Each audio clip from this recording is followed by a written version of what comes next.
Sanibonani and welcome to Wisdom X Magaziwe. Imina ke ingane yamakhehla madala, amakhehla amakhulu, amakhehla mahle. If you're watching for the first time, siyakwamukela. We are all about sharing wisdom, healing and sharing light for the world to become better. Today I want to talk to ingane zesithunywa, more specifically to people who are beginners, because in the comment section kunabantu abasha in this journey yesithunywa ukuthi bayakhuleka, they discovered their gifts and so on. So I just want to quickly share some of the things that they should be aware of as umntana othunyiwe ohamba nesithunywa, esithunywa ngaphakathi kwekhaya noma esithunywa ngaphakathi komphakathi ophakathi kuwona ophila ngaphakathi kwawo. So let's start. As you are being prayerful, you will be shown what's really happening. Mhlawumbe kungaqala ngokuthi ukwazi ukubona inkinga, ubona izinto ezenzakala, ukwazi ukubona izinto ezimbi ezenzakalayo, uyikhulekise so that you stop them from happening. Because of God shows you things so that you are able to protect yourself, to be aware of what's coming. So into wena kumele ukuthi uyenze wenzeni ukhuleka. And I quickly want to respond to this comment when a person says, they said I've got gifts from my maternal side and my paternal side, meaning when unama gifts aqhamuka khabo baba nakhabo mama. If your mom and dad are married and konke kuhamba kahle, you'll have to use both gifts. Eyakhabo baba, eyakhabo mama. If both families abantu abakhulekayo, if ngapha kuba traditional ngapha bayathandazwa, uyokusebenzisa konke bayokubonisa nokuthi ukusebenzisa kanjani. But if you are like myself, where my parents are not married and my maternal side yilona elibusayo, ngiyisebenzisa okwakhabo mama, okwakhabo baba angikusebenzisi. It ends there. And naye into engifuna ukunibonisa yona, you know mozo wambulelo moyingane isithunywa, and you realize ukuthi le ngiloso hamba nazo zikhulile zindala.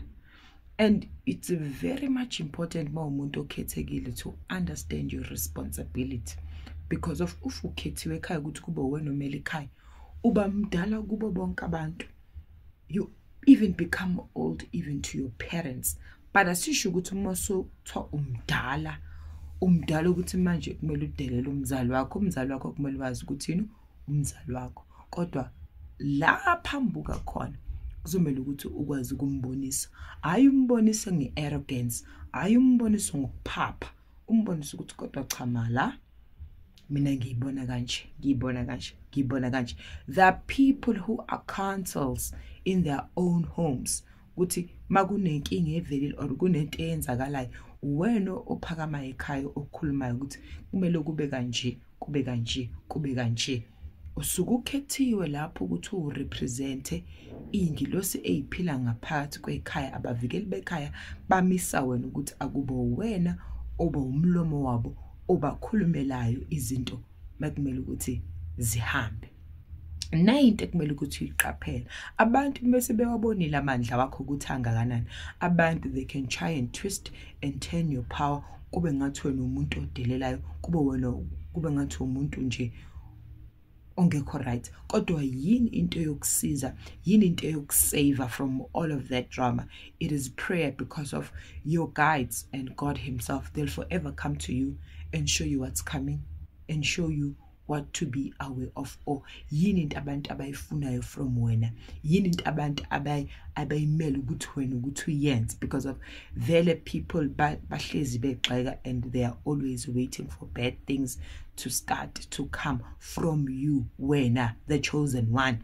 You are facing a lot of challenges and you don't have awunaso isikhathi sokumosha, awunaso isikhathi sokwenza ama mistake, but isikhathi ophiwe sona ukuthi ukhuleke at all times where you don't understand or where ungaboni kahle, ukhuleke ucela ukukhanyisela, ucela ukuboniswa indlela okuyiyona ekumele ukuthi wenzeni uyiphile. Going right along, giving advice, giving people counsel, akusho ukuthi uyikhukhumeze. Kusho nje ukuthi you really need to guide people, ubabonise indlela. Even abazali bakho you are there to guide them, to show them, pray for them, and ask God to actually light his light upon their lives so that bazokwazi ukubonisa indlela. Because of abanye bethu sithunyelwa ngaphakathi kwamakhaya wethu where our parents thola ukuthi umzali akathandi futhi nokuthandaza, kodwa wena ube khona, ube ingane ethanda isonto ekhulekayo enesithunywa esiphakeme, you end up changing that parent, umenza ukuthi naye athandaze, aqine emkhulekweni, ayibona naye akhula as a spiritual person. So you have a big role to play ngane yesithunywa. Ungakuthathi kancane. Into ebalekile nje ukuthi wena kumele wenzeni, ukhuleke and remain humble. Noma sekuthiwa umkhulu kangakanani emoyeni, uhamba namakhehla amakhulu, uhamba nezalukwazi ezikhulu, kodwa abazali, abantu abadala kumele ukuthi wenzeni, ubazi. Kodwa mase kuyisikhathi sokuthi uqiqisa abantu, ulungise, ukhombe indlela ukuthi kumele kwenzakaleni, lapho ke you are not going to shy away, but you will have to tell the truth. Kuzomela ukuthi ukhanyisela abantu, usiza abantu, ubabonisa indlela kuyiyona yona kumele ukuthi bayiphile, bese kubonakala abantu beyiphila ba right, konke futhi kuhamba kahle. Awukho lula lo msebenzi, unzima. Ufuna ukuthi ube nesibindi, ufuna ukuthi uqine, ufuna ukuthi uzethembe ngaso sonke isikhathi, nokuthi ukhole ukuthi inkosi imi nawe ngaso sonke isikhathi.